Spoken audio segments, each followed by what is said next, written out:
Αγαπητοί φίλοι, καταρχάς μου είναι πολύ δύσκολο να τραβήξω αυτό το βίντεο, γιατί σας έχω συνηθίσει σε βίντεο τα οποία είναι αστεία, είναι χιουμοριστικά, είναι αυτοσαρκαστικά, είναι εορταστικά, έχουν διάφορα θέματα. Εδώ όμως ήρθε η ώρα να μιλήσουμε για κάτι σοβαρό, και αυτό είναι το μέλλον της πόλης μας, της Πάτρας μας, στην οποία μεγαλώσαμε, έχουμε κάνει όνειρα σε αυτή την πόλη. Και δυστυχώς τα τελευταία 25-30 χρόνια, όσο θυμάμαι εγώ τον εαυτό μου, διοικείται από ανθρώπους που δεν είναι του επίπεδου μας. Έχουμε ψηφίσει δημάρχους οι οποίοι είχαν όνειρο να φτιάξουν αεροδρόμια στο κέντρο της πόλης και στο τέλος γίνανε γνωστοί για τις βρύσες. Έχουμε δημάρχους που κάτσανε 16 χρόνια στη δημαρχία και το μόνο που κάνανε είναι ένα αποχετευτικό σύστημα και δίκτυο υδροδότησης, το οποίο έρχεται τώρα ο Πελετίδης και μας δείχνει ότι οι σωλήνες που βάλαν ήταν λάθος. Έχουμε ψηφίσει δημάρχους οι οποίοι ήταν πρώην υπουργοί και υφυπουργοί αθλητισμού και οι οποίοι ήταν γνωστοί για κάτι γήπεδα που φτιάξανε με φίλους τους. Έχουμε ψηφίσει δημάρχους οι οποίοι φτιάχναν τράπεζες, βάζανε μετόχους πατρινούς, οι οποίοι τώρα τρέχουν στα δικαστήρια για καταχρήσεις.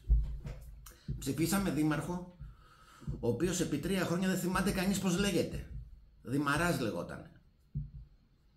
Και έχουμε ψηφίσει και ένα δήμαρχο αυτή τη στιγμή για 9 χρόνια στην πόλη μας, ο οποίος ασπάζεται μια ιδεολογία και μια φιλοσοφία ζωής η οποία ήταν φτιαγμένη το 1918 και 17 και ο οποίος αρνείται να καταλάβει τι γίνεται αυτή τη στιγμή στον κόσμο.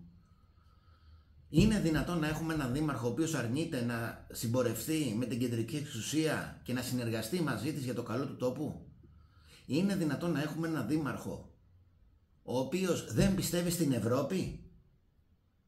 Εμείς δεν πιστεύουμε στην Ευρώπη δηλαδή? Είναι δυνατόν να έχουμε έναν δήμαρχο που δεν θέλει ΕΣΠΑ να έρχονται εδώ στην πόλη μας? Είναι δυνατόν να έχουμε έναν δήμαρχο ο οποίος δεν φέρνει θέσεις εργασίας στην πόλη?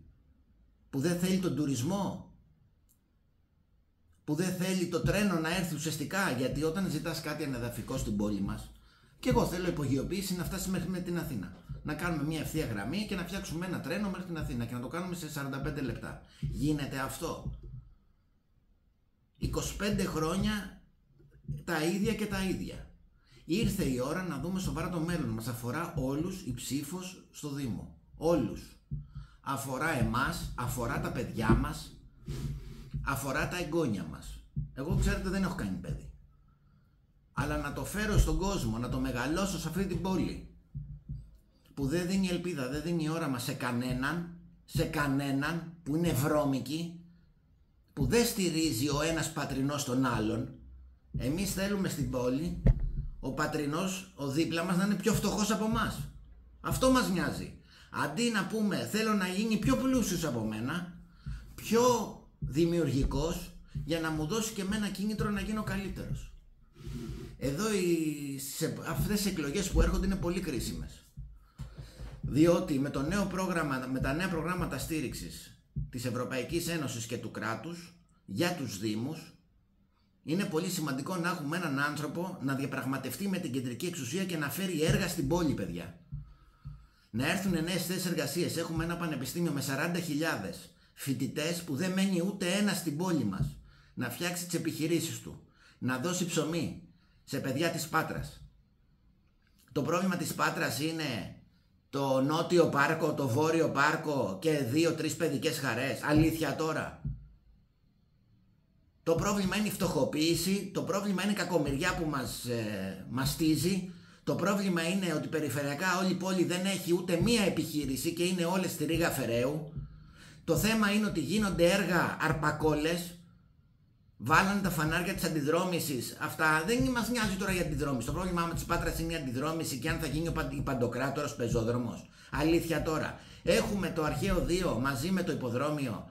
Έχουν γίνει απαλωτριώσεις από το 1980 και 90 και καθόμαστε και τα κοιτάμε. Έχουμε 1 εκατομμύριο Ιταλούς οι οποίοι περνάνε από την πόλη μας και δεν ξέρει ένας ότι εδώ υπάρχουν ρωμαϊκά θέατρα. Μία διανυκτέρευση να έκανε ο κάθε Ιταλός να δει τα αρχαία του μνημεία θα μπορούσε να γίνει σε αυτή την πόλη?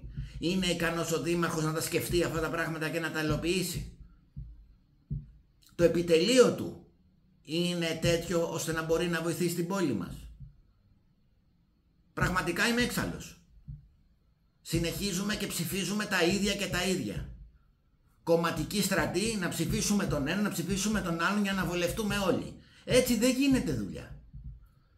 Λοιπόν, συμπορεύομαι με τον Πέτρο του Ψωμά, ο οποίος επί 4 χρόνια μου απέδειξε εμένα σαν πατρινός ότι ο άνθρωπος αυτός ενδιαφέρθηκε, ήταν ο μόνος που πήγαινε στα δημοτικά συμβούλια, πάλευε, υπερψήφιζε προτάσεις του Δήμου, του Δημάρχου, όταν πίστευε ότι αυτές οι προτάσεις ήταν σωστές, και ήταν αντίπαλός του όταν έβλεπε ότι αυτά που ψηφίζονται και αυτά που πάνε να γίνουν είναι κατά των συμφερόντων της πόλης μας.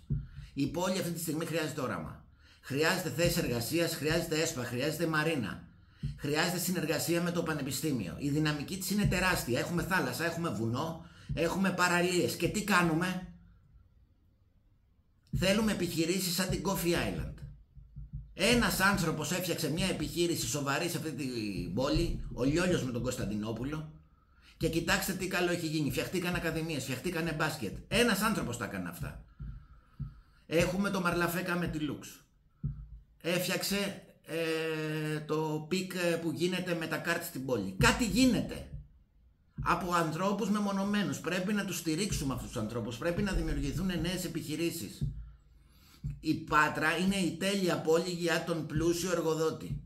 Διότι υπάρχει ανεργία. Σε καμία άλλη πόλη της Ελλάδας δεν υπάρχει ανεργία. Λοιπόν, τα έχω γράψει και στο post που έχω κάνει στα social media.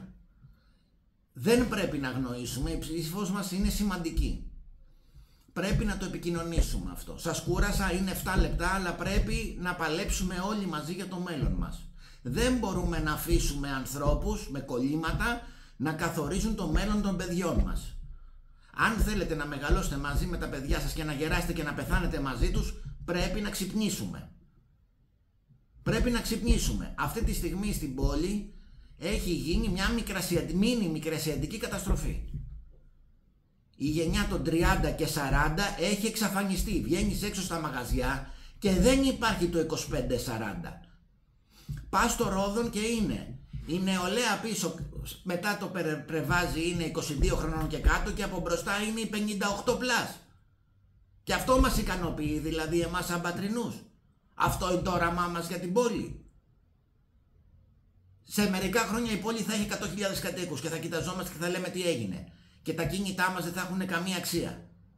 Γιατί αν δεν έχεις νικάρι, αν δεν έχεις κάποιον που να θέλει να μείνει στο σπίτι σου, χάνει την αξία του το σπίτι. Σε όλη την Ελλάδα τα κίνητα έχουν πάρει την ανιούσα. Μόνο στην Πάτρα έχουμε καταφέρει να φτωχοποιηθούμε. Το έχουμε καταφέρει αυτό, θέλει προσπάθεια. Λοιπόν, εγώ σας παρακαλώ, δεν σας λέω τι να ψηφίσετε, ψηφίστε ό,τι θέλετε. Ειλικρινά, δεν με αφορά αυτό.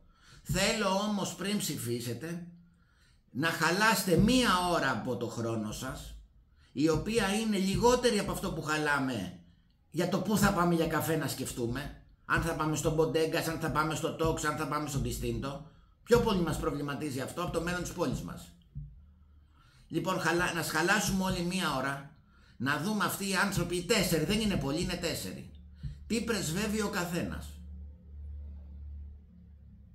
Τι επιτελείο έχει, τι όραμα έχει κάνει και αν μπορεί να μας βοηθήσει.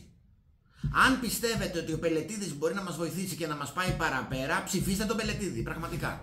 Δεν μπορώ να κάνω κάτι άλλο γι' αυτό. Εγώ πιστεύω στον Πέτρο τον Ψωμά, είναι τίμιος ο άνθρωπος, έχει προσπαθήσει και έχει όραμα για την πόλη.